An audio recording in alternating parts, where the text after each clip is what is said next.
Viral sebuah video memperlihatkan pemandangan tak biasa di makam Ainun Habibie, istri B.J. Habibie, Presiden ketiga Indonesia. Diketahui, Ainun Habibie dimakamkan di Kompleks Taman Makam Pahlawan Nasional Utama Kalibata, Jakarta Selatan. Akun TikTok bernama @exotic_brown mengunggah video singkat yang ia ambil di makam milik Ainun pada Kamis 30 Juni 2022. Saat tengah mengunjungi Taman Makam Pahlawan tempat Ainun disemayamkan, @exotic_brown justru melihat pemandangan tak biasa di makam Ainun. Makam Ainun Habibie sendiri tepat berada di samping makam sang suami yakni B.J. Habibie. Di atas pusara Ainun Habibie juga nampak ada beberapa benda di atasnya, seperti teko dari tanah liat yang diletakkan di pinggir pembatas. Kemudian tepat di pusaranya terdapat 2 vas bunga berwarna bening, yang di dalamnya berisi air jernih serta beberapa tangkai bunga krisan ungu cerah. Hal tersebut tampaknya memang sengaja dibuat demikian untuk menjaga kesegaran bunga agar tak mudah layu. Namun tiba-tiba saja tatkala merekam muncullah seekor kucing berwarna putih abu-abu yang mendekat ke makam Ainun Habibie. Setelahnya kucing tersebut langsung menuju ke arah vas bunga tepat di atas pusara makam Ainun Habibie.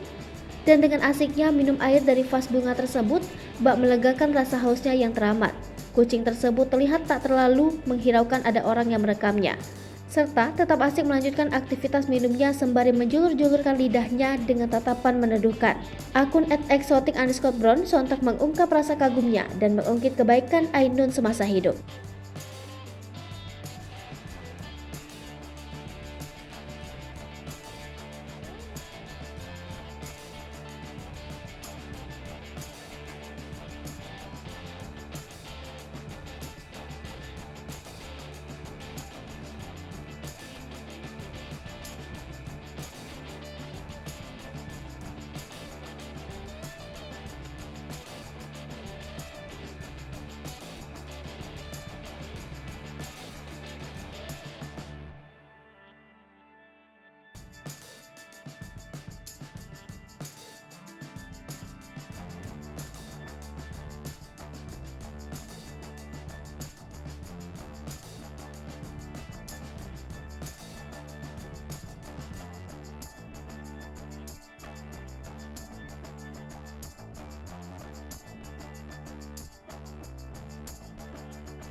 Hai pemirsa Sri Popo TV, jangan lupa komen, like, dan subscribe, serta tonton terus berita-berita terupdate lain